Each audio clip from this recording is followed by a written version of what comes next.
conversation about the global threats and opportunities facing our country today and how America's role in the world matters more than ever to our local communities, especially to those of us in Oklahoma City and the surrounding areas. As a member of USGLC's Oklahoma Advisory Committee, alongside my good friend, former State Representative Joe Dorman, I'm delighted to welcome you today and hear from a true champion, our Congressman Tom Cole. And I thank the U.S. Global Leadership Coalition for bringing us together this morning. The USGLC has assembled a powerful group of leaders from around the state to form the Oklahoma Advisory Committee.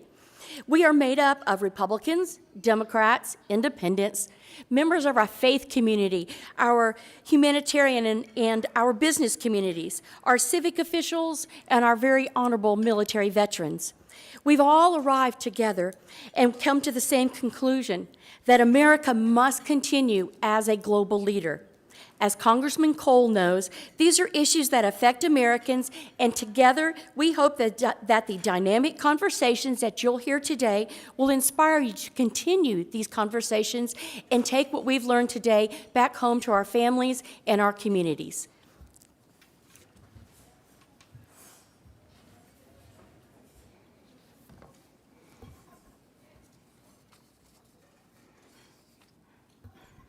Thank you, Pam. As Pam said, my name is Joe Dorman. I'm a former state representative. I'm currently the CEO of the Oklahoma Institute for Child Advocacy.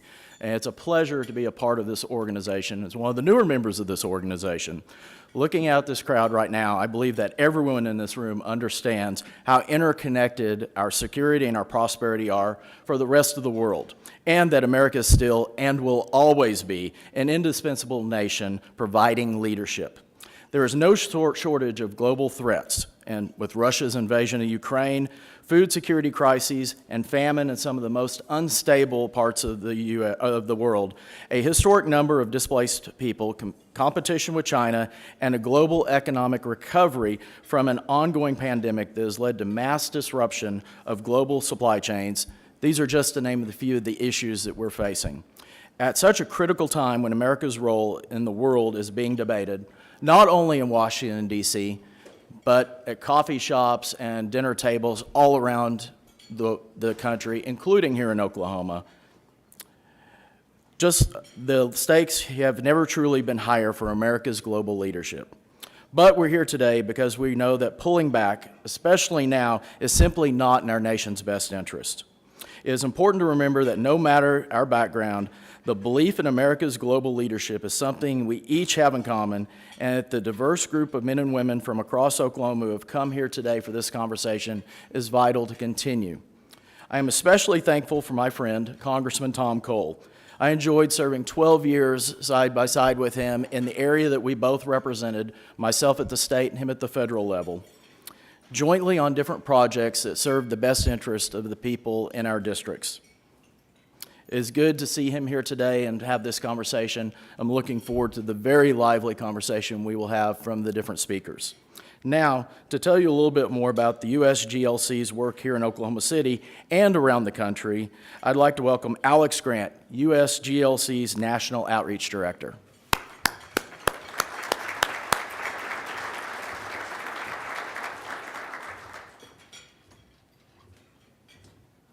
All right, thank you, Pam and Representative Dorman, for kicking off our program here today. It's wonderful to be here with you bright and early here in Oklahoma City with our special guest, Congressman Tom Cole. I don't have to tell you all how lucky Oklahoma is to have such a supporter for American global leadership on its team in Congress. I also want to thank you all for being here. For a special thank you to our bipartisan Oklahoma Advisory Committee, which is chaired by the Honorable Brad Henry and the Honorable Mary Fallon Christensen. So who is the USGLC? Some of you may be asking. Well, we bring together a diverse network of businesses, humanitarian organizations, military veterans, faith-based leaders, and foreign policy luminaries. We are over 500 American businesses and humanitarian organizations, alongside business, faith, military, and community leaders from all 50 states, who come together around the importance of our civilian tools of national power, development, and diplomacy. Our bipartisan National Advisory Council, made up of our nation's smartest national security and foreign policy minds, former secretaries of state, national security advisors, and leading former members of Congress. And we are particularly proud of our growing voice among the military community, who understand better than most the critical role international development and diplomacy plays in our national security toolkit. Our National Security Advisory Council is co-chaired by Admiral James Stavridis and General Anthony Zinni, and is comprised of over 250 retired generals and flag officers. We also have a Veterans for Smart Power initiative. I know we have a number of veterans here in the room with us today. It's made up of over 30,000 veterans from across the country who are committed to strengthening our non-military tools. And what brings all of these different groups together is a shared belief in America's global leadership. We believe that strategic investments in diplomacy and development are essential to protecting our national security, advancing our economic interest, and projecting the very best of American values. That's why we talk about how a tiny 1% of the federal budget, which is called the International Affairs budget, is one of the most cost-effective and powerful investments that America can make. And it's why we've been asking communities around the country, foreign aid, what's it worth? Think of diplomacy, what's it worth? Well, it's funding diplomats and embassies around the world, supporting our key allies, including working with our NATO allies to meet the needs of the Ukrainian people, helping them fight back against Russia's unprovoked war. Think about feeding the world. What is that worth? It's tackling the emerging global food crisis and preventing malnutrition in kids and other vulnerable communities around the world.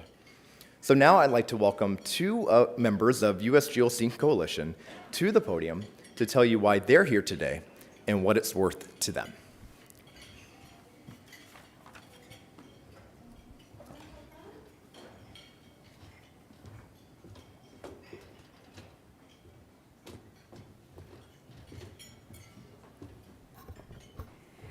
Good morning. My name is Amy Loftus-Walton, and I'm the Deputy Director for the Department of Commerce for Business Development here in Oklahoma. And it's a pleasure to be here with you today. Here in Oklahoma, on behalf of the Department of Commerce, I'm here representing all of the businesses across the state. And we know that most economies are rise and fall on the backs of economic currents for the world. Most people who buy American goods and services do not live in America, and many of them live in the developing world where markets are growing the fastest. In fact, 11 of America's top 15 trading partners were once recipients of foreign aid. 1 in 5 American jobs are tied to international trade, and 1/3 of all manufacturing jobs in the U.S. are directly tied to exports.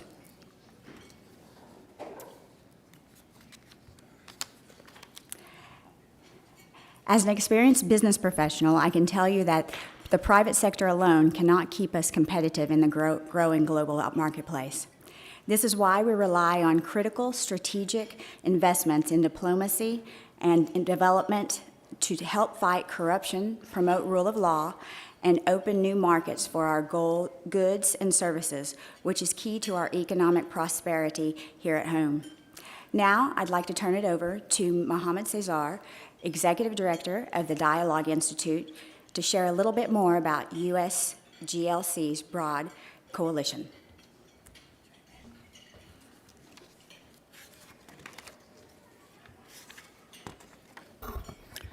Thank you, Amy. Good morning. As someone who believes that investing in global development is a basic tenet of our shared American values, it is an honor to be here with you all today. So my name is Mohammed Ali Cesar. I am the Executive Director of Raindrop Turkish House and the Dialogue Institute, Oklahoma. As a proud member of USGLC Oklahoma Advisory Committee, and as someone who believes that promoting global development is central to demonstrating American values and advancing our interests around the world, it is an honor to be here with you all today. So today, the United States is providing foreign assistance in new and more effective ways than ever before, and American organizations are working tirelessly to make the world a better and safer place. Strategic investments in these programs are critical to tackling global challenges like poverty, hunger, and disease. When organizations, companies, and universities partner with government agencies and U.S. businesses, incredible things start to happen. So whether you join us today from the business community, the military community, or the humanitarian community, or the academic community, I know there is a belief we all have in common. Now, I would like you to join me in welcoming today's panel. So I'll start with Lieutenant General Tony Rock. Lieutenant General Tony Rock is a retired Air Force veteran with over 30 years of service. He has served in many locations around the world, including in Iraq, Afghanistan, and Pakistan, to name a few. He most recently served as the Inspector General of the Air Force. Throughout his incredible career of service, Lieutenant General Rock amassed more than 4,000 flying hours as a command pilot around the world.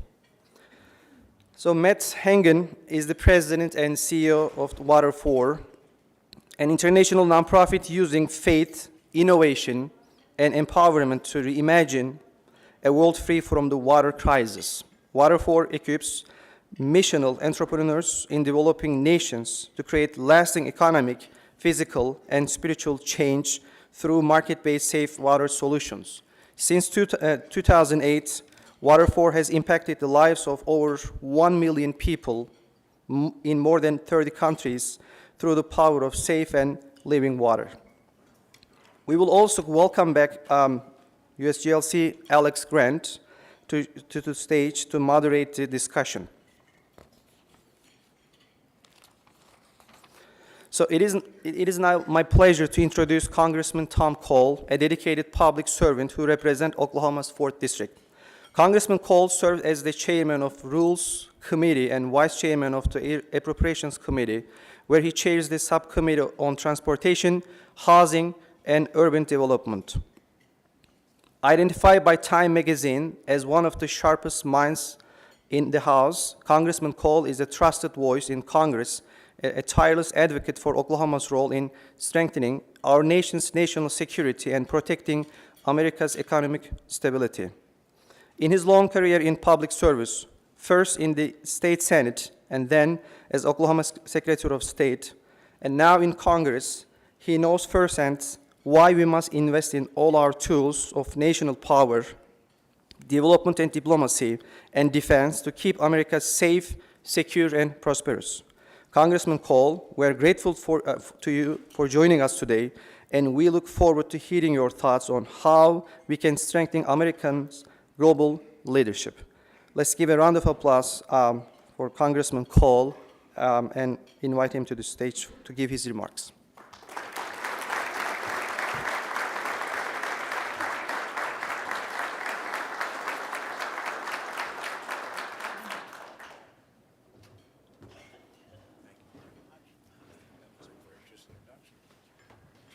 Well, thank you very much, and it's a wonderful privilege to be with you. It's a wonderful privilege to have an event like this in Oklahoma City, one where we talk about not just our place in the country, but more importantly, our country's place in the world.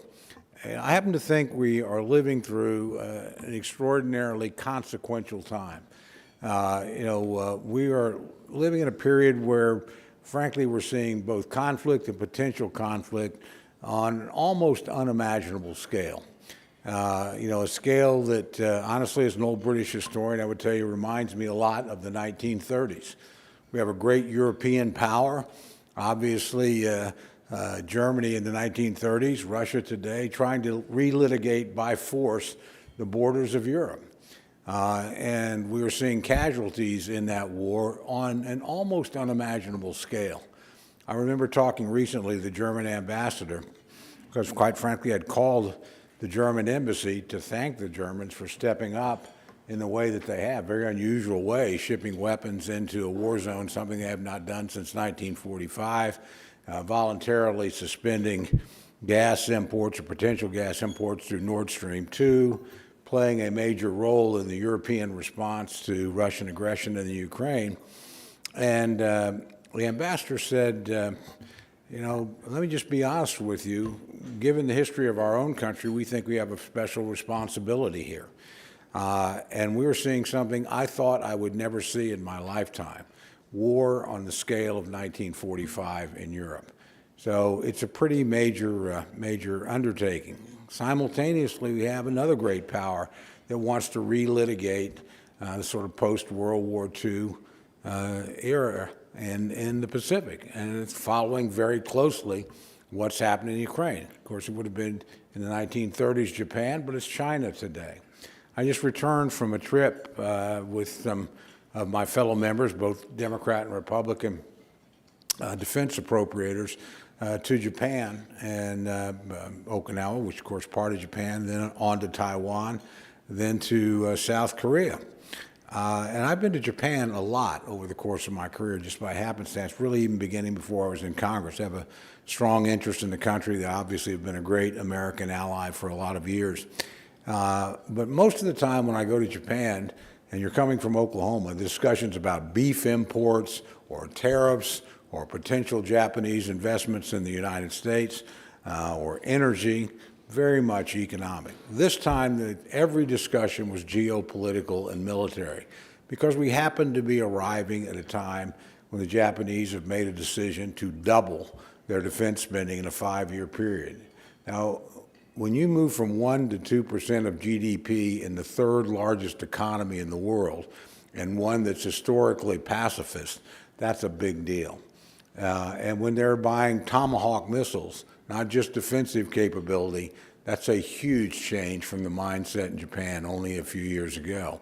You go to Taiwan, you have conscription back, not the sort of token 3 or 4 months, but now a full year, billions of dollars worth of purchases of American weapons, not yet delivered in many cases, sadly, because we're having such a strain on our own capacity doing what we're doing.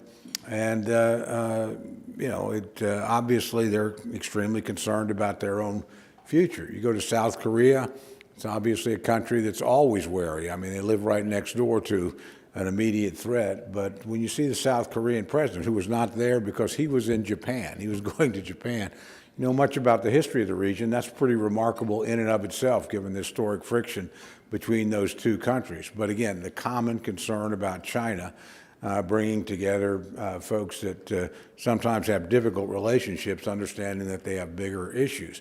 Or you happen to be in the region when the Philippines, which I'm old enough to remember when they asked us to leave militarily in the 1970s, inviting us back to those same military facilities now decades later, we want you here. Or our historic friends, the Australians, and they are wonderful friends, basically having not a permanent presence, but a rotating permanent presence of Marines at Darwin. I mean, it is a very different world. And I think personally we're seeing the world challenge, the post-World War II order under the most serious challenge, certainly since the end of the Cold War. So extraordinary times. What's Congress doing about it? Actually more than most people think, and with somewhat more bipartisanship than you expect during this particular era. You know, last 2 years, the Congress was controlled by Democrats. As a Republican, of course, I wasn't particularly thrilled about that. But Democrats and Republicans together brought home a defense budget 2 years ago. It was $30 billion above what President Biden had asked for. And last year, $45 billion above what he asked for. Now, that was authorizations that moved through nominally Democratic-controlled House Armed Services Committee and Senate Armed Services Committee. That couldn't happen. Obviously, the Republicans were for it, but that couldn't happen if those chairmen had not basically allowed Democrats to work with Republicans to come up with what they thought, in the face of what's happening around the world, is more appropriate level of military spending. Same thing, is happening in other areas. Ukraine's a good example. If you follow the press, there's considerable doubt in some elements of the Republican Party, and that's fair enough. I think these are healthy debates, or good things to have. But the reality is, every time that we've been asked to support Ukraine, the overwhelming majorities on both sides of the aisle have stepped up and authorized $113 billion that's been authorized so far. Now, I will tell you, the most comforting thing to me about that is we're not alone out there. The Europeans have done about $90 billion themselves. This idea that we're carrying the burden alone just simply isn't true. The Japanese, I think, have contributed something like $12 billion themselves, not in military aid, but in civil support, because they think they have a stake there. They think the Chinese are watching what happens in Ukraine. What happens in Ukraine will help determine what China decides to do in the Western Pacific. So you do see a lot of our friends rallying to the post-World War II order in ways that I think are pretty surprising. When I tell my constituents who will raise questions about the cost of Ukraine, I say, we're not even number one in terms of the percentage of our federal budget or the percentage of our GDP that we're devoting to Ukraine. They kind of swear, really? Well, who's number one? Well, I said, we're actually number 8. There are 7 countries. Poland, not surprisingly, the closer you are to Russia, the more interested you are in this immediate problem. But the Poles, obviously the Baltic states, a lot of people stepping forward. So I think this challenge is going to continue for a while. I was looking at the estimated casualty figures yesterday morning. I mean, 11 months, somewhere between 200 and 250,000 Russian casualties. Ukrainian casualties supposedly about half the magnitude. Think about that. And we were in Afghanistan for 20 years. Every single life lost was a tragedy, but 2,400 versus tens and tens of thousands, both Ukrainians and Russians, is a very different scope of conflict than we've seen.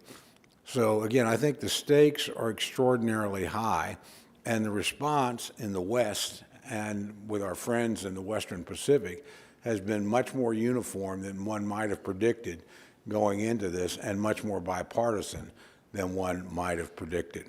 I do worry going forward that we will, in the throes of a presidential debate, lose our focus on this, and that needs not to happen. We need to find again the kind of unity we found in the Cold War, where we really did have a common policy and, frankly, a common commitment. There were strains, there were times when certainly partisanship reared its head, but the reality is, when you think of the Cold War, I think it was the third great war of the 20th century, because it was, and we were fortunate enough to be on the winning side all 3 times, and the world is infinitely better off for it, including our adversaries. Unlike Mr. Putin, I do not think that the demise of the Soviet Union was one of the great tragedies of the 20th century. It was one of the great triumphs of the 20th century, and people in Russia are better off for it, let alone all of Eastern Europe and around the world. We face an interesting challenge again in the Far East because this is a much more complicated war, than the Cold War was. We're obviously economically intertwined with China in ways that we never were with the old Soviet Union. And I don't think, while I think history rhymes a lot, I don't think anything's inevitable, and I don't think outcomes have to be the same. On the plus side, that means we certainly don't have to be in some inevitable conflict with China. But it also doesn't mean we're going to inevitably be successful either, just because we were the last time. So the mobilization of every element of national power for this kind of long-term competition is extraordinarily important. And again, Congress is doing some interesting things on that. It might surprise some of you that follow American politics to know one of my best friends in politics is a guy named Rahm Emanuel, who happens to be the ambassador to Japan right now. Rahm and I, every 2 years, trade emails about who's going to beat who in the elections and what our respective predictions are. And we're usually pretty close to accurate and very seldom disagree with one another. So I was surprised recently. I got a call from him and a series of emails and then a call about, hey, let's work together on an anti-coercion bill so we can create for the United States a series of economic tools to deal with the Belt and Road Initiative, and so that we can help countries that have gotten themselves caught in a debt trap with China maybe work their way out of that. And guess what? Now Congressman Meeks, who's a former chair of the Foreign Relations Committee and now the ranking Democratic member of that committee, and I have a bill. And it sure looks a lot like Rahm Emanuel's suggestions. So we can find some ways to work together. Let me just end with this. You know, I do think the stakes of what's going on internationally are very high. And absent very active American participation and leadership, things will not turn out well. The world can be, frankly, like it's been the last 30 or 40 years. I wouldn't tell you that's sunshine and roses, but in a great sweep of human history, the absence of great power, direct conflict is one of the great achievements of the 20th and 21st century, the second half of the 20th century and the opening decades of the 21st century. That happened because Americans responded to the international challenges they had, and frankly, other countries followed, worked with American leadership. That's even more important today. We don't have the kind of dominant position we had in 1946 in terms of being over half the global economy, but a quarter is still pretty big. And our friends that we treated fairly and worked with, the Japanese, the Germans, obviously the French, the English, the other powers in the Western world, have been awfully successful. And it's been heartening for me to see them step up, you know, whether it's in direct military assistance or support, and move as one. You know, when you go back and look at Ukraine, I deal with a lot of our intelligence officials, and our intelligence going into it was incredibly good. Incredibly good. I mean, we really did know. If you remember, President Zelensky actually 3 weeks out was saying, I think the Americans are kind of overreacting here. We weren't overreacting. We had a very good idea of what was going to happen, the scale and the timing, and I want to compliment American intelligence for that enormous success. But once the fighting started, we got 4 things wrong, and they ought to be things that give us a lot of hope.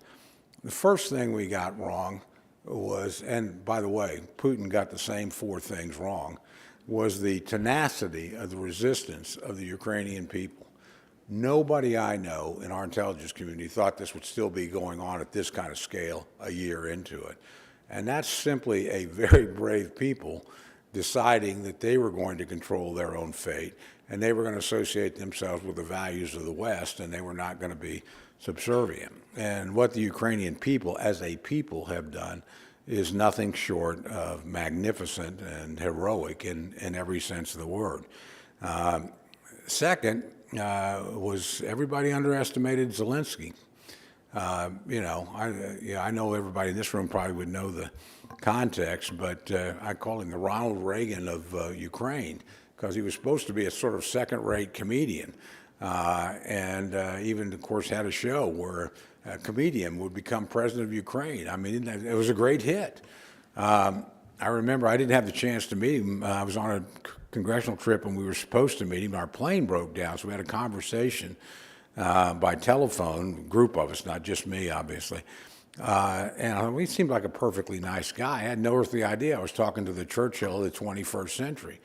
Probably should have known that the third day after the Russian invasion.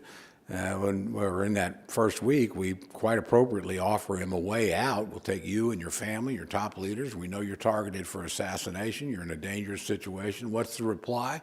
You know, I'm in a war. I don't need an airplane ride. I need ammunition. That doesn't sound like Churchill in May of 1940. I don't know who does. So they got great people. They had great leadership at the time.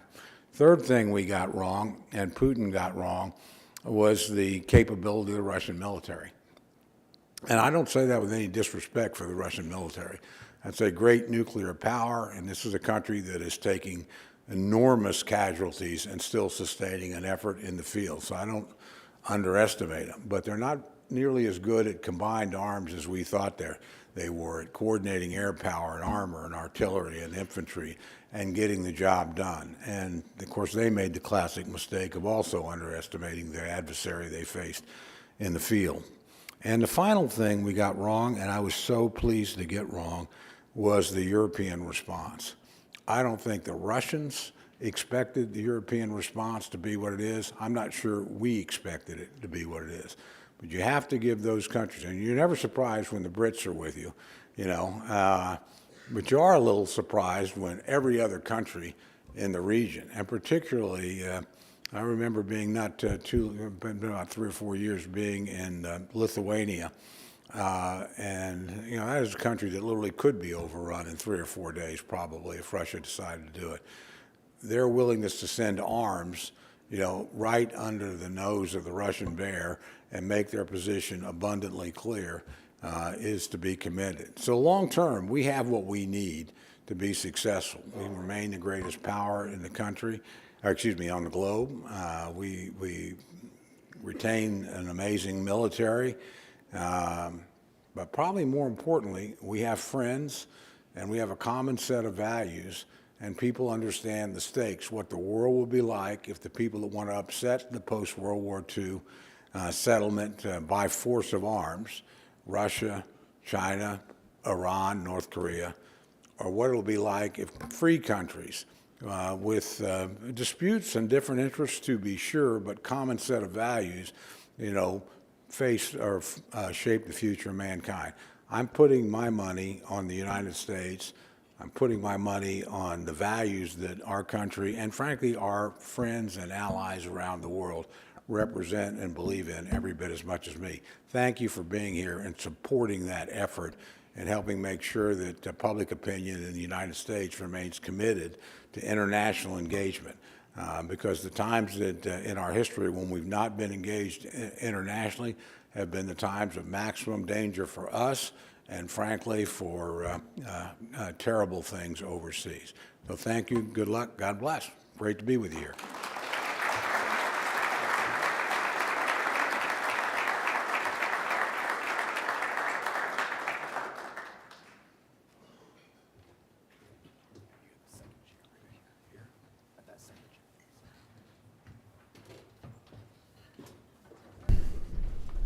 Honor to meet you. Thank you.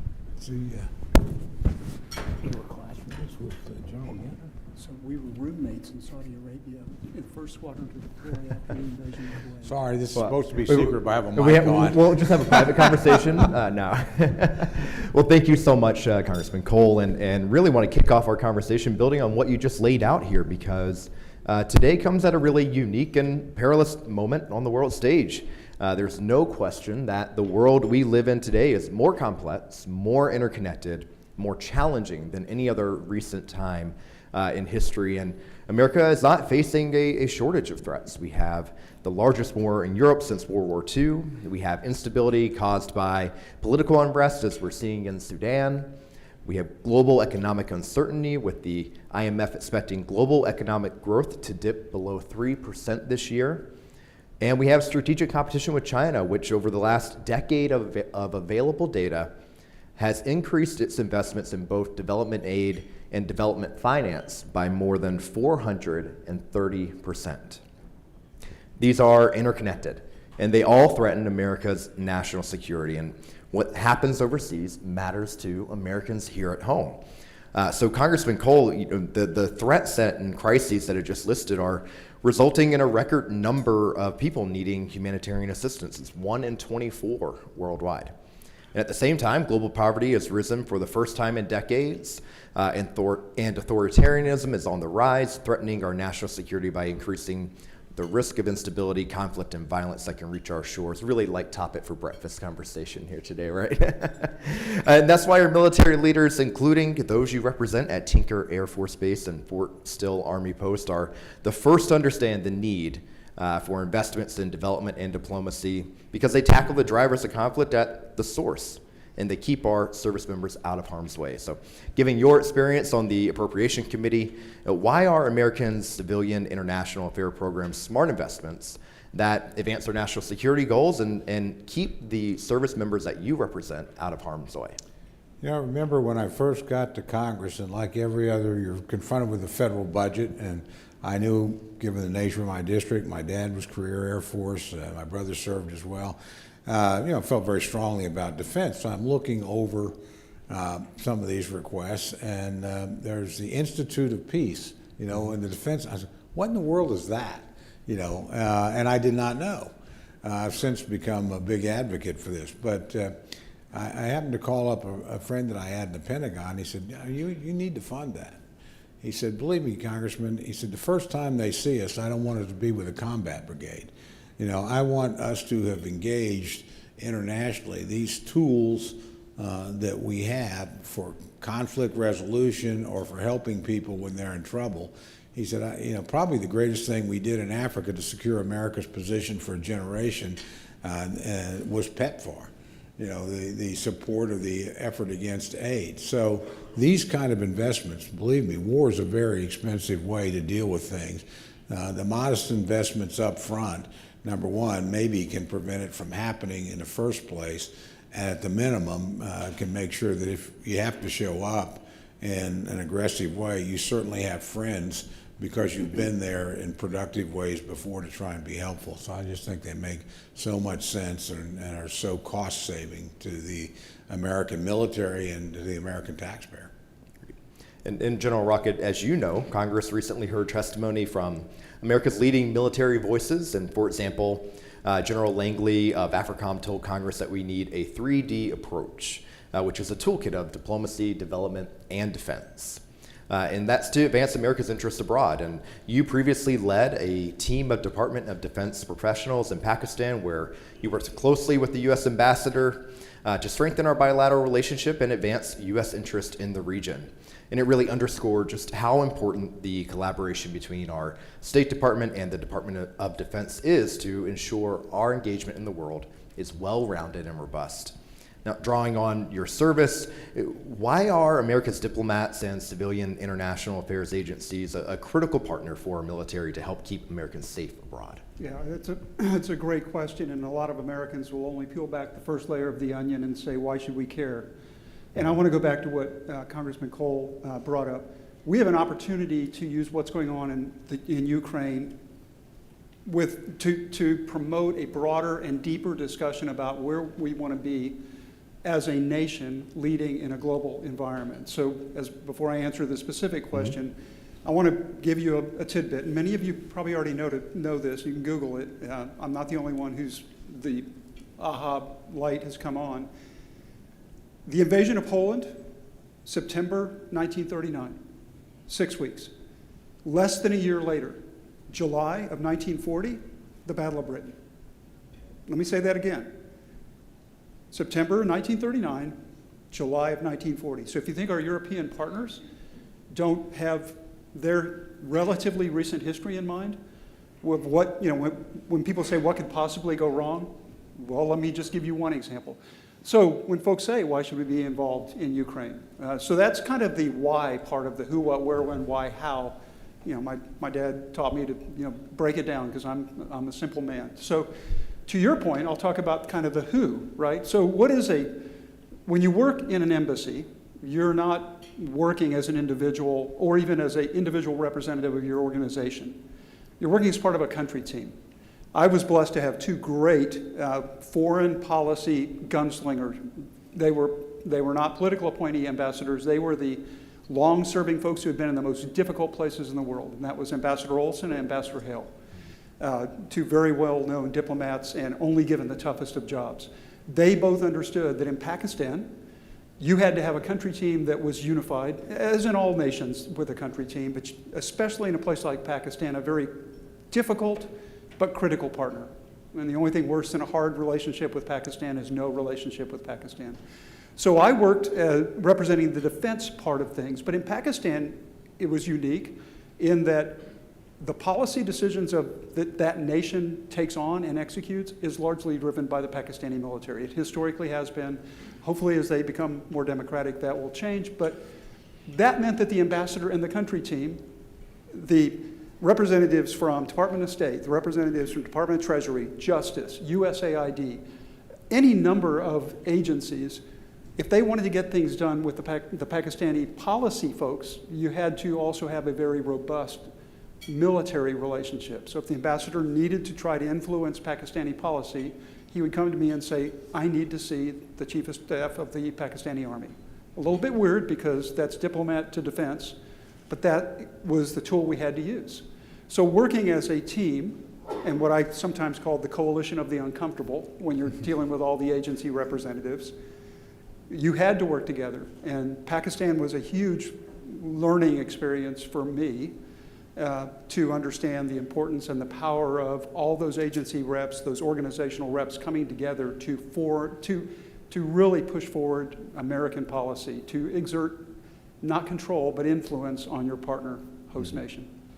Great. And we talked a little bit about European conflict, but bringing Matt into the conversation here, Water4, based here in Oklahoma, is working in some of the most fragile states in the world, such as the Democratic Republic of Congo, where more than 30 million people in rural areas lack access to quality water.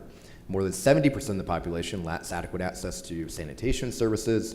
And throughout the country, Water4 is working alongside and trains local organizations to drill water wells, construct community hand pumps, improving their self-sustainability, preventing waterborne diseases through proper hygiene, and allowing communities to provide reliable water access to homes, schools, and health clinics. Matt, from your perspective, what is the role of water security in strengthening global stability, and how these investments allow communities to be more self-sufficient, which ultimately reduces their reliance on American foreign assistance? Thanks. This is like a new level of conversation for me, by the way. I'm looking for my dunce cap to sit on this panel with incredible leaders. I'm not giving it up. I've been working in sub-Saharan Africa since 2005 and lived there for 5 years in a country called Togo, and actually trained well drillers and started well drilling businesses to try to solve the water crisis at a community level. So I'm used to looking at this very much from the bottom up. I was on the ground, working on the ground, spent 10 years training and launching businesses before I got to be in a leadership position at Water4. And I was thinking about these questions and what you wise gentlemen would be sharing from your perspectives.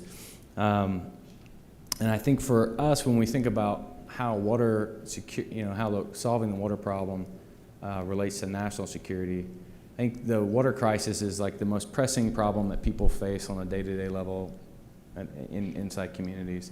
And it's a problem, depending on how you slice it, anywhere from a third to two-thirds of the globe faces, whether you're talking about access to water at all or access to clean water. But essentially, you can't make any economic growth. You can't move economically until you have access to water and access to safe water, because of the cost in time to go and fetch it, the cost in health that it costs you by drinking that, lost wages, all these other impacts. And for us, we take a business approach to water because we believe business is the only thing that creates resources, and poverty essentially is a lack of resources. And so at a government level, we can redistribute resources. At a charity level, we can redistribute resources. But if you're going to solve a lack of resources problems, we create businesses and link the problem of the water crisis to a business opportunity, because it's the only thing that can create money where money doesn't exist. And we find that people working in poverty context where we're at, they want access to capital so they can make their own choices and begin to improve their lives. And when you begin to have economic growth and economic liberty and economic agency, then things begin to get better at a ground up level. Mm-hmm. So stable communities are hopefully a part of stable governments and stable societies, and solving the water crisis, I think, is sort of the first step to get there. Great. And General, I'm putting you on the spot here because I'm curious from your perspective, what does that access to these core needs of human life, how does that impact it from a military point of view? So when we're working with the NGOs who need to go out there and do God's work and get people what they need to survive, and I am a big believer that there's a high likelihood that in the very near future, conflict will be based on access to water. As the population of the world, it's not, it continues to grow, although it's somewhat flattened, but you look at, billions of people, you can do without a lot of things, but you can't do without water. So making sure that the NGOs are able to work in a stable and secure environment comes back to having the right influence with the host nation so that they make policy choices that promote a stable and secure environment so that their people can reap the benefits of what the NGOs. So now we're talking about not necessarily just a whole of government response, but we're talking about a whole of society response, right? The power of that is not lost on me. So there is a bigger, broader impact and effect that not just the defense team, but the defense team can help with the host nation military to convince them to do the right things so that they get the right outcomes. That said, what we see as Americans as do the right things, you get the right outcome, you have to understand the host nation has interest too. I'll go back to my time, a year in Iraq in 2011 as we were drawing down forces, and I was the senior air advisor there. The Iraqis live in a dangerous neighborhood. The Pakistanis live in a dangerous neighborhood. They're going to be there forever. Sometimes we come in, we parachute in, we do good things, we hopefully don't break too much, and then sometimes we choose to go away. And that has an effect. And as Congressman Cole said, generally speaking, the places that we go in and we stay in with some level of presence promotes a better outcome that gives the NGOs the better and more stable environment in which to work. Does that answer your question? Yeah, thank you for that. And we mentioned the economy, Matt, you mentioned that in your remarks. So I want to shift a little bit towards that because international trade supports 1 in 5 jobs in the U.S. More than 95% of the world's consumers are living outside our border. In addition, today's fastest growing economies are all located in low and middle income countries. And Oklahoman businesses are taking advantage and have become important players in international commerce. Despite being hundreds of miles from the shores of the Gulf of Mexico, Oklahoma businesses have been players in international commerce. For example, the Tulsa port of Catoosa brings in an economic value of $300 million to Oklahoma and supports nearly 3,000 local jobs. But China, as the Congressman mentioned during his remarks, is challenging America in low and middle income countries, and there are often predatory investments across Africa, Latin America, and Southeast Asia. The same export markets that are so important to companies here at home can destabilize these regions and challenge industries that are vital to jobs right here in Oklahoma City. So Congressman Cole, you mentioned Taiwan, and currently Taiwan is Oklahoma's 7th largest export partner and a critical consumer of the state's agriculture products, some of which are coming from your district. And as Taiwan grapples with China's economic practices, it is the Taiwanese who are eager to strengthen economic ties with the U.S. And Oklahoma is very well positioned to benefit from that. And you traveled recently there, as you said, with members of the Appropriation Committee, and in April, the Oklahoma Senate adopted a resolution to strengthen its economic partnership with Taiwan, both reinforcing the importance of engaging with our Indo-Pacific partners to compete better with China. So share with the Congressman, what is your vision for how American businesses should engage in the Indo-Pacific region, and what role do our regional partners like Taiwan play in this, and what's that impact here right at home in Oklahoma? Well, let's start out with something hopeful, which when now Speaker McCarthy took his job, one of the first things he did was set up a select committee on the strategic competition between China and the United States. Now, a lot of people here are pretty sophisticated about Congress, but I always like to say, and he wants this to be genuinely bipartisan. And Congress is like a small town of 435 people. I always say in a small town, everybody knows who tithes at church. Everybody knows who writes a check to the girls' softball team and the boys' baseball team. Everybody knows who you can borrow the lawnmower back from, and everybody knows who will bring the lawnmower back with gas. So these people know one another really well. And you can look, each committee has a different culture, and you can almost look as to who's coming on that committee as to what the two parties have decided to do.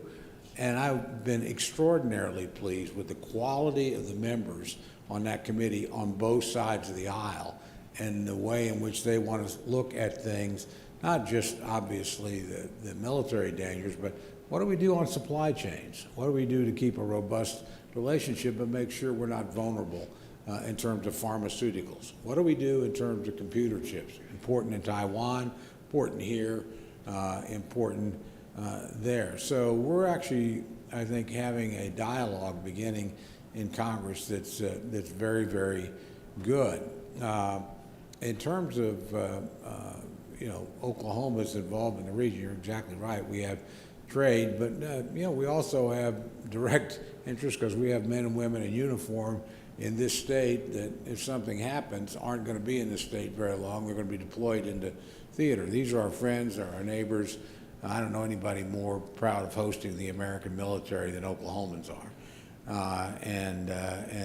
Again, we certainly have a lot of people serving as well. So we have, very direct interest in what happens in that part of the world.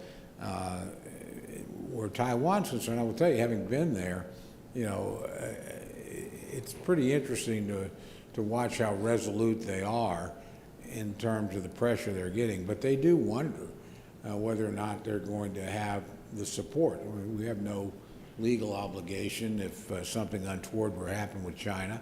And it's interesting, the president has on 4 occasions said we would defend Taiwan, and the administration walks it back. I'm not being critical of that, by the way. You want to talk about strategic ambiguity? That's strategic ambiguity right at the highest order right there. So if I were in Beijing, I might be kind of scratching my head trying to figure out maybe that's the aim. I don't know. All I know is this, that our long-term security is intimately tied up with what happens there. And again, we have an economic interest, we have a direct interest as Americans in the security of the region, and we need to lean in. And things like, you sometimes think, what the Oklahoma legislature or the Senate does or says, well, what does that really mean in the great scope of foreign affairs? It means a lot in Taiwan. I can tell you that. They follow American politics so closely, and their resolve is probably based in part on their assessment of what will our friends do. And when you're a country that only has 13 other countries in the world that recognize you, formally recognize you, and none that have a military pact with you, and you're under a lot of pressure, little signs like that, people coming and visiting, trade relations matter a lot in the decisions that those people make. So, again, I was very heartened to see the legislature do what it did. It's an important thing. So I'd love to pile on here. We talked a little bit about the why of, where do we want to be, how engaged do we want to be, or do we want to be isolationist and call the 2 oceans around us moats and hope that the castle doesn't get attacked? We've talked about the why. We've talked a little bit about the who, the interagency team, and what the congressman's talking about in my mind is the how. What he just talked about was, we use a very simple model within the Department of Defense, and frankly within the interagency planning groups, and it's the DIME model, right? So D-I-M-E. So there's a diplomatic piece, there's an information piece, there's a military piece, and there's an economic piece. Now, how do you pull those levers at different times? And that's what the interagency teams that go from working groups up to the Deputies Committee, to the Principals Committee, to the National Security Council that sits with the President and offers him sovereign options. So trying to coordinate all of that, as you can imagine, the symphony is trying to be conducted by 1 or 2 folks that are trying to bring these interagency teams together. Everybody's got their parts of the power equation that they think will have the influence, but it really starts with the exercise up front, define what problem you're trying to solve, what objective and effect you're trying to create at the end, and then work backwards from there. And the DIME model is an oversimplification of the model, but once you dig into each of those DIME elements, it really it's hard, and it's more than 3-dimensional chess, right? Mm-hmm. It's 3-dimensional chess at night, upside down, underwater, and there's sharks swimming around. And oh, by the way, your oxygen tank is empty. So it's that hard, and maybe more. But what the congressman is talking about was never lost on me to understand. It's not just a military solution. It's not just an economic solution, although folks that have that expertise might try to drive it that way. And what you have to find is the conductor who can bring all the different elements of the orchestra together to create that music. Great, and we talked about the importance of these programs, but another critical part is holding them accountable. Mm-hmm. And Congressman, I may come to you at the question for General Rock here, because General Rock was previously the Inspector General of the Air Force. You reported on the overall readiness and efficiency of the Air Force, which as well as potential fraud, waste, abuse of resources, and within America's international affairs programs, Inspector Generals serve a similar role to maximize the impact of foreign assistance and ensure that taxpayer dollars are used responsibly. How does enhanced oversight of our foreign assistance program really maximize the impact of these programs and contribute to a greater return on investment for American tax dollars? Right, so there's a lot of credibility that goes into the transparency and the accountability piece, and there's got to be a process to go out there and say, how are we doing and how do we know? Right. First of all, the Inspector General of any organization is the guy or gal whose cell phone has been blocked more times than anybody else. Even if you're just calling to see if a friend wants to play golf. I already No blocked one you. wants to talk to you. You blocked me already. I'm a recovering Inspector General, right? So, but the point is there's a lot of Americans, and in some cases justifiably so, that say, hey, we're hurting here, but we have a lot of money going out there, and they hate us over there, so why are we doing that? What are we getting for our money? And the answer is that that is actually a derivative investment in our security. You know, use a lot of places around the world, and increasingly in the Pacific, right, where we invest time and intellectual energy and money to try to create a better outcome. The congressman talked about Korea and Japan talking to each other. If you know the history, there's a lot of, I mean, not just in the last century, but centuries before, of bad blood and animus that those nations have had between them. If we had not been in the Pacific, in Korea with a footprint, in Japan with a footprint, both diplomatically, militarily, economically, would those two have gotten to a point where they're actually talking to each other in a constructive way? I don't know. I can't prove the dispositive, right? What I can say is we stayed, we continued to promote those things. We tried to bring, as a third party, bring those partners to the table and have a better outcome. And so those are, that's an outcome. It's hard to put a tangible number on that when you do the accountability. I do remember your question, which is how does accountability help? It helps when you're trying to peel that onion back 3 or 4 layers and have a richer discussion with the American people who want to know why we're sending billions of dollars to country X and what do we really get for our money. And generally their position is they've got a defensive fighting position and they don't believe that we're getting anything for our money. And you have to be able to explain to them, actually we are, and here's how we know. And it gets back to the oversight, the accountability, and the transparency then that you share. If that makes sense. Congressman, welcome any thoughts you have to add to the general comments. Well, I probably shouldn't say this politically, but I'm one of these guys that believed in the Trans-Pacific Partnership as a great missed opportunity for the United States, and it got caught up in domestic politics.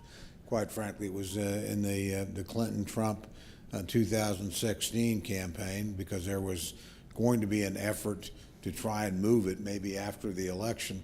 This would have been, I think, economically beneficial. I can tell you from a district like my standpoint, every farmer and rancher in my district certainly wanted this to happen because we're a great food exporter. That would have been a wonderful market for us. But beyond that, as I talked to the military personnel that came through Tinker and Fort Sill, they were all for this too, because they saw it it wasn't a military alliance, but it was a block of nations of common values that would frankly hold China at bay in some areas. And,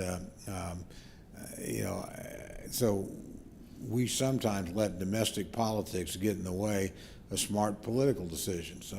So again, other people would have a different view of that than I do, but I'm a big believer in international relationships, economic, diplomatic, humanitarian, and those things, if you do enough of them and do it right, may prevent you from ever having to use that military component, which you don't want to use, but you absolutely have to have. So I guess broadly look at the 20th century and say the periods we were least engaged turned out to be the most dangerous periods for us. The periods where we've been the most engaged turned out to be the most secure for us. And honestly, the ones in which I think we genuinely, and I think Americans believe in this, made the world a better place. More people out of poverty, more people living in freedom, more people able to, choose to live their life in the way they want. In some ways, we even helped our adversaries. I mean, China's a pretty good example of a country that in many ways had benefited from the order created after the Second World War that they were then invited into when they were brought into the World Trade Organization. We may look on that someday as a great mistake, but elevating hundreds of millions of people out of poverty, was the idea behind it. So again, we're generally better off when we engage, I think making friends is a lot easier than defeating enemies. Absolutely. Cheaper. Congressman Cole, if I could ask you, do you feel with your constituents that, look, we came out of 20 years, really, of constant conflict. And really, if you go back to August of 1990, it's been 30 years where our military's been engaged. But do you get a sense that your constituents feel they're living in a world of relative peace because most of our folks are out of Afghanistan, most of our folks are out of places like Iraq, and we're kind of past that 2 decades. But as you've pointed out, the world's not necessarily at peace, but within the U.S., forget about the domestic, but do you think there's a sense of, hey, we're okay right now, we're not at war, we haven't been at war for a few years, and that's somebody else's problem? Yeah, I do think there is some of that sense out there, and a fear of, like, if we do anything, we're going to fall back into that cycle. But again, in American history, that's not an uncommon thing. We sort of thought we got suckered into the First World War. We didn't, but we thought we did. So let's just stay out of it. And what happens in the interwar period, the rise of fascism in Germany and Japan, and 20 years down the road, it's a lot more dangerous world for America. And I think that's kind of the stakes now. If the Russians were to ultimately be successful. I remember we were at a defense appropriations hearing. We had representatives of the administration there, the Director of Operations for the Joint Chief of Staff, the Assistant Secretary of State for International Security, and I asked her, well, define what success is in Ukraine. I mean, I totally agree. I think the Russians need to not, but is success the restoration of the status quo? Is success the complete liberation of Ukraine, including Crimea? Is success regime change in Russia? She gave me a really thoughtful answer. And she said, I don't know that I can define it that precisely this early, but success for us has to be strategic failure for Russia, and strategic failure that is so obvious that another country does not do this again, that thinks this course is an attractive course. I think that's actually, a pretty good way to look at it. The last thing we want is the Russians to have succeeded in Europe and then the Chinese side. Oh, so that's the way you reshape the world. That's what you do. You engage militarily, you overthrow an independent state, you incorporate it in your territory or turn it into a puppet, and the rest of the world's not going to respond. That's how you succeed. That kind of world, that's a dangerous world. That is a very dangerous world for the United States of America, given the range of commitments and the interests that we have. So again, we have big stakes out there now, and I just appreciate you. Sorry, I didn't mean to grab the moderator's mic. No worries at all. I will not fight a general on that for sure. You know what you call a retired lieutenant general, don't you? Tell me. Tony. Tony? That just feels weird. I'll try. I'll do my best. But I do want to bring Matt back into the conversation because you kicked us off with the economic bit, so we're going to close that part of our conversation up here and talk a little bit about how the public sector works with the private sector, because the private sector's resources are and innovation is really critical. It pairs with nonprofit expertise to respond to today's crises that we've been going over today. And I know Water4 works with American businesses and foundations through grants and impact investments and consulting to increase water security around the world, expand access to sanitation services. And thanks to your partnerships, Water4 has impacted more than 2.1 million people with safe water through more than 9,500 water projects in Africa since 2017. Matt, how do these partnerships really maximize the impact of American foreign assistance, and how does a healthier world strengthen our economy? Yeah, I'll take a slide. Like when Water4 started, we were like a lot of water charities. We just wanted to go help. So we had drilling equipment and a pump, and we would go into countries, have relationships in communities of high need, drill a well, install a pump, and leave. We teach people how to fix the pump and then assume that we'd done our good and could leave. But as we got into this and began to grow and scale as an organization, one of the second problem beyond the water crisis we found was the fact that the water projects that were being installed were also being broken. They would just break from use and then no one would fix them. There was no ownership. Tragedy of the commons was sort of the approach that we were taking by handing over wells to everyone in a community. So we began to ask people what they would pay to maintain their pumps. What if the businesses we trained to install the pumps would maintain them? What would they pay? And people came back and told us really basically nothing. Like, we don't actually like the hand pump because it's far away, it's a lot of work to use. We want piped water. And when we took people seriously on that, we said, well, what would you pay for that? What would it look like? And we began to build business models that would make what they could afford match up with what they wanted, which was piped water really close or at their homes.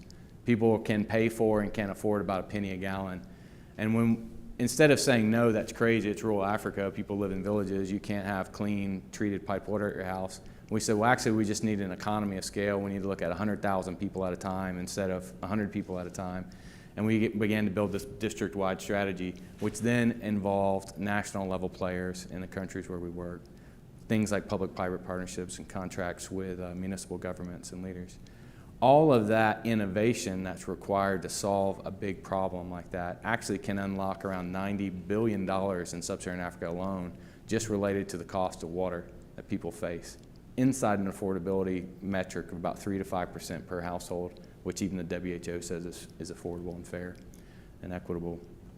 So what we see in the opportunities that face us, for example, we have a USAID partnership right now. It's $6 million, we get 2.5 from USAID. We're installing water systems for 120,000 people in 50 towns. That water project will generate $6 million in under 10 years from the start date of the project to 10 years later in sales of water. And so we can take aid, we can take innovation, we can take development dollars and actually do market creation with them in a way that's going to create revenue in the countries where we work, and also employ and engage a lot of actors here in the U.S. that are behind that and supporting it. So we're trying to sort of put ourselves out of business as a water charity and then create economic growth and economic opportunity and jobs in Africa, and at the same time, that's opening up a lot of doors for innovation and opportunity here in the States. You hear that line so much from kind of the development community. Mark Green, when he was at USAID in the last administration, was like, our job is to work ourselves out of a job, essentially, not quoting perfectly, but a paraphrase of what his comment was. And I think that is a general feeling throughout that community. And I want to move now to our humanitarian values. This is kind of the third pillar we mentioned at the beginning, because investing in development diplomacy is not just the smart thing to do, it's the right thing to do. It reflects the values of who we are as a country. And Congressman Cole, you mentioned PEPFAR earlier, so I want to talk a little bit about that, because throughout your tenure on House Appropriations, you've really helped strengthen American global health infrastructure, helping keep us safe from dangerous diseases reaching our shores. And last year you signed a letter to the administration calling for robust investments in AIDS, tuberculosis, and malaria prevention. And this year, as some of you may know, is the 20th anniversary of PEPFAR, one of America's most successful global health programs. Has saved over 25 million lives. And sir, you previously called your vote to support PEPFAR one of your proudest moments in the House. What made you so proud of that vote, and how do global health programs like PEPFAR really represent the best of American leadership abroad? Well, number one, I thought it was incredibly enlightened self-interest. This country had made enormous investments in overcoming AIDS. We had, of course, AIDS running rampant in Africa. So we had developed the cure. These are poor countries. Somebody needed to, provide the infrastructure and obviously the drugs itself, and change what was happening in Africa. Now, you can do a lot of things, but if you can come into a community and save lives, believe me, you've established yourself as somebody that is a friend. And you've done it in a way that is, again, we've not had to use something. Military power is always the most expensive option. This is relatively cheap. So no, and I think America's at its best when it's doing things like that. There's some things we can do that you can't do any place else in the world. And I often say, and it turned out to be true, it was a great quote, it used to be one of my great quotes, and then sadly it came true. I said, you're more likely to die in a pandemic than a terrorist attack. We lost 1 million Americans in a year. Now, what we did in response is pretty extraordinary. I remember talking to one of the scientists at NIH as we were developing vaccines, and he said, now, do your constituents know that this is the biomedical equivalent of the Manhattan Project? We've never developed a vaccine for a widely present virus in less than 4 years. You had 3 in 10 months. It tells you something about the productive capacity of this country when it's focused on a problem. And then to make that available, believe me, nobody in the world needs Chinese vaccines. They're better than nothing, but they're not in the league with what was developed in this country and in Europe. But particularly this country, which funded and led the world. So that was smart for us, but it's smart for all of humanity. I think the more of those kind of things you do, and if you can do them in cooperative ways with other countries, so much the better. I mean, I'm pretty excited that we may be going back to the moon in a few years. I think that's a pretty cool thing. And I think this country would be pretty worried if the next people that walked on the moon weren't Americans and allies of America, and that's very, very possible. So these kind of things, I think move humanity. They're incredibly valuable, and we do them better than anybody else. It's not like anybody is competitive with us in these areas. There are certainly other good science in the world there, but our NIH, our pharmaceutical abilities, those are incredible national assets, but not just for us, but for all of humanity. And I do believe in the biblical injunction to those who much is given, much is expected. We've been given a lot compared to people around the world. The more you travel, the luckier you are to have been born in this country or to have arrived in this country by immigration. So we've got a lot of obligations out there. And these are the cheap ones, but they're the ones that actually make people feel differently about you and create a reservoir of goodwill that's an enormous asset in providing for the security of the United States, and an enormous, again, reassurance to people that your motive is not here to take their oil or to make them somehow dependent upon you. Your motive is here to have a productive relationship back and forth, share common values, and live in a world that uplifts us all, as opposed to one of haves and have-nots, and one where the bully on the block sort of runs everything. We've done we're not perfect. We've made a lot of mistakes. Everybody does. But we've done a better job of that in modern human history, if you think about the whole of human history, than anybody else. It's something that we ought to celebrate, and it's made us more secure and the world a better place when we've engaged in those kind of activities. Mm-hmm. Biomedical Manhattan Project. It's a pretty cool way to frame it. I've never heard that before, but I might have to steal that. Please do. All right, well, last question here before we move on to our final portion here and try this. Tony, one of the key goals of American foreign assistance is really to advance human rights. It's to strengthen democracy, save lives around the world, supporting our strategic partners like Israel, Taiwan, many more that we've mentioned. And this is especially important now, as we've discussed, because China has continued a rapid military buildup, threatening our allies like Japan and Australia, and expanding its influence across the developing world, often through predatory investments that harm American interests. How do our investments in strengthening America's alliances reflect the values of who we are as a country, and also advance our own national security interests here at home? This dovetails perfectly with the Congressman's most recent response. Values versus interest. And these are conversations that, as I represented the Joint Staff in the White House Situation Room, in the Deputies Committee, that we always had these conversations, because there were some organizations, U.S. agencies, that were focused more on values, while others were focused more on interest. Now, I'll use anybody who's familiar with Joseph Kony and what he's done in East Africa, child soldiers. He's a knucklehead. He's a bad guy. He's creating child soldiers. He's affecting his entire society. but he wasn't necessarily killing Americans. So is that a values question or is it an interest question? Well, in some cases, your values do become your interest, right?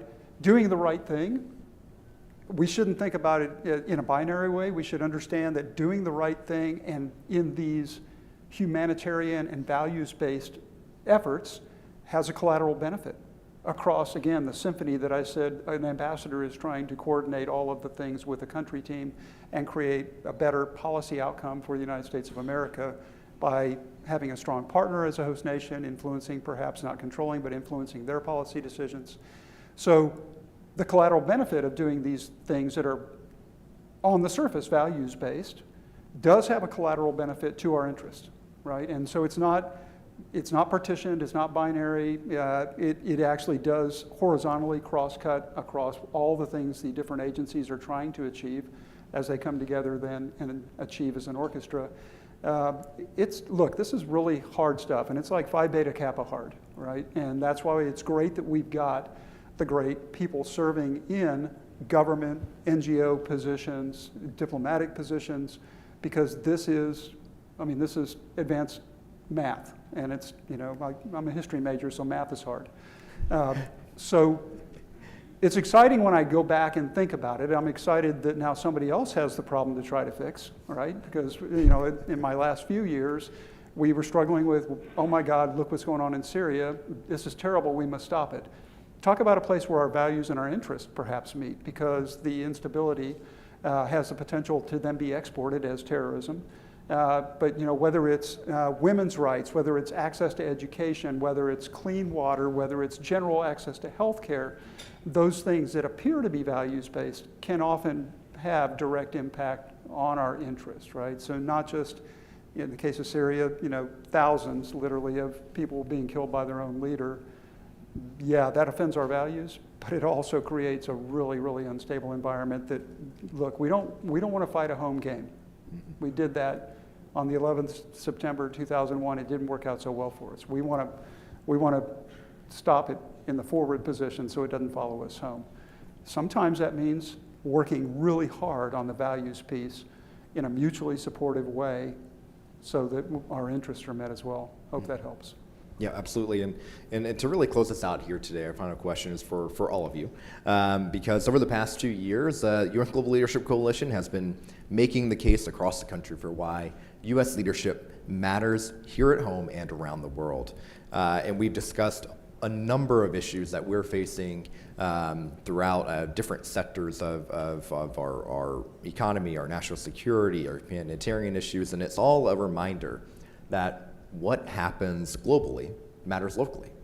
So we'll start with Matt and give the Congressman the last word. The question here is, in your words, a quick sentence, what's it worth for us to invest in our diplomatic and development tools at home? What's it worth to Oklahoma, from your perspective, for America to lead globally and commit to diplomacy and development? Matt. I'll start at a super ground level because I promised I'd do that. I think it's good for us to use our energy, talents, and abilities to help other people and help other people in ways that we don't necessarily receive a lot of impact and personal incentive from. It's good for our character, it's good for our virtue to serve others and to practice compassion. So I think helping people in faraway places is a demonstration of our values and virtues as a people in society. And it's good for us to see ourselves doing that as a people, to maybe distract ourselves in some ways from some of the problems that we have locally in order to help other people, because that inspires us to help each other as we gather together to help people that maybe we're less divided against because they're less local. And so I think it's good for us to do that as a people and as a society, to build the kind of culture we want to represent locally, as well as being the type of society that does help people in great need. Absolutely. Tony. So I'm going to build on that, and I'm going to tell a little bit of a story. It's 100% true, and when a fighter pilot says 100% true, it means it's 10% true.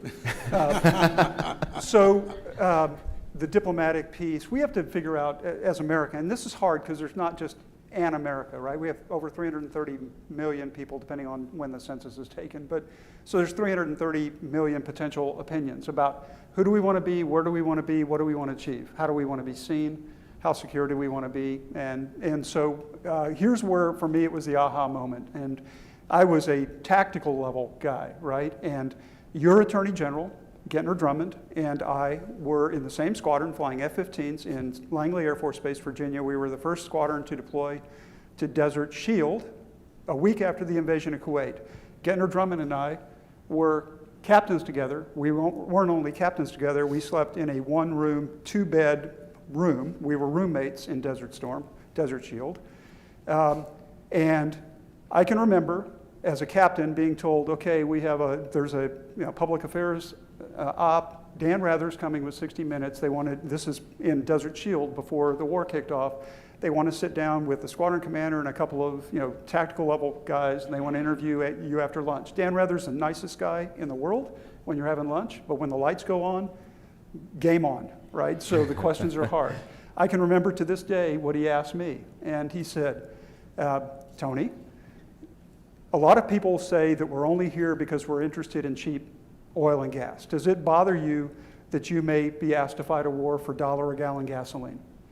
My response was, I'm from South Texas. My family all has Suburbans. We like $1 a gallon gasoline, right? I didn't really say that. What I said was, and I was smart enough, but this is when the light came on for me. Look, we are the implementers of the policy that our political leaders make, the decisions they make. It's not up to us to decide on where and when we employ. It's to be told when and where we'll employ. And that is true, not just in the military environment, but it's true in the diplomatic, information, military, economic, and so how we are seen by the things that our political leaders, frankly, tell us to go do on behalf of the American nation. That's how we'll be seen. And we've got to do this in concert, but we've also got to do it forward. And so that's my 100% true story, and that one actually is 100% true. Thank you. Congressman. I give both a personal response and then a more geopolitical response. Personally, I'm going to pick up on something Matt said about just doing the right thing. I am no philanthropist by any means, but once a month I write a check to the City Rescue Mission in Oklahoma City, which is not very far from here, because they do really good work to help people that are really in challenging circumstances. And I write a check to the International Rescue Committee. Anybody that knows anything about them, just look them up. They do a better job of helping people that are refugees. They're streaming from terror, whether it's climate change refugees, war displacement, anything else. I can't imagine a worse thing to be than be driven from your home by some catastrophic event and have nothing and nobody to help you. People like that, if you're fortunate enough to have means, a roof over your head, and 3 square meals a day, and live in relative security, those people don't. And we ought to do that as individuals. We ought to do that as a country. We've had a very difficult 20 years, and General here's been involved with them. General Gettner's been involved with them. And I've thought a lot about that from a congressional standpoint, because we make some of these decisions to commit these people to very difficult circumstances or to withdraw them. And I sometimes wonder, in retrospect and in the process, did we do the right thing? Are we doing the right thing? I think a lot about Iraq, where you can make a lot of good points about things we didn't get right. But Saddam Hussein, killed over 1 million people in 2 regional wars, one of which involved us before we ever showed up to take him out. And I've been to Iraq, and it's been through a horrific and difficult time. It still has a difficult time. But if you don't think Iraq is better off without Saddam Hussein, and if you don't think the region is better off, and we're better off having been drawn into conflict with him before he was ultimately removed, think again. And then I think right next door in Afghanistan. I think we had every legitimate right after 9/11 certainly to be in there. And in the end, we got the mastermind and the perpetrator, and that was no small achievement. But I have to tell you, as got weary, And I'm not casting political stones at anybody, because I'd say both the Trump and the Biden administrations made mistakes on the way out. But I do think a lot about turning over 38 million people back to the very people that provided shelter for Osama bin Laden and are now allowing a terrorist state potentially to emerge again. And certainly it's a pretty tough time to be a girl or a woman in Afghanistan. So was withdrawing from there a smart strategic decision? That, you know, we were there with minimal force, but a functioning government and a measure of progress. I don't think they have any of that now. But, you know, we're out of there, so that's fine until it hopefully never visits again like it did 9/11. Or we're still engaged in Iraq. We still have men and women on the ground there.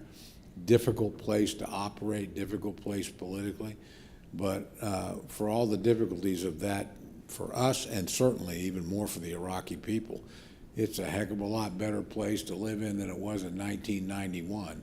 And it's a heck of a lot less dangerous to its neighbors than it was throughout the 1980s. Asked Israel, who had to do a strike in there in 1980, 81, I guess it was, to take out a nuclear reactor. You know, asked our guys that found nuclear capability there in 1990, you know, in the post Kuwait era when we had inspections there.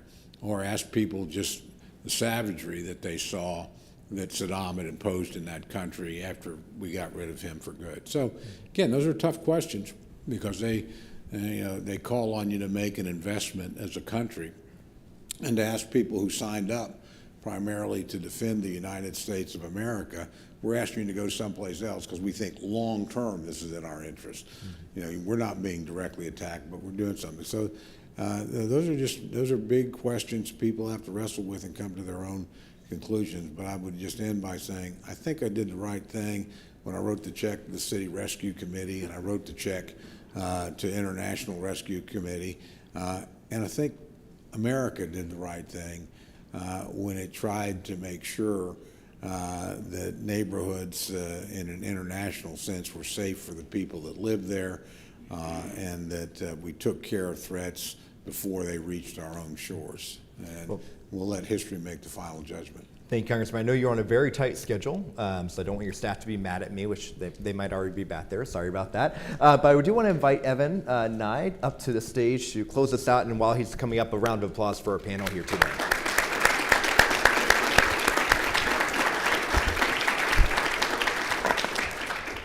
Well, that was incredible. Hello, everyone. My name is Evan Nye, and I oversee USGLC's work here in Oklahoma.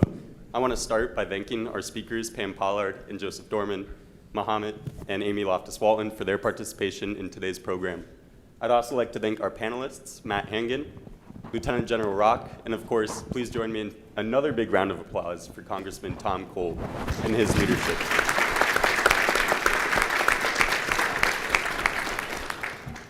When Congressman Cole and other members of the Oklahoma congressional delegation show their support, as he did today, for America's development and diplomacy programs, be sure to be vocal with your support and let them know that you're proud of them for doing so.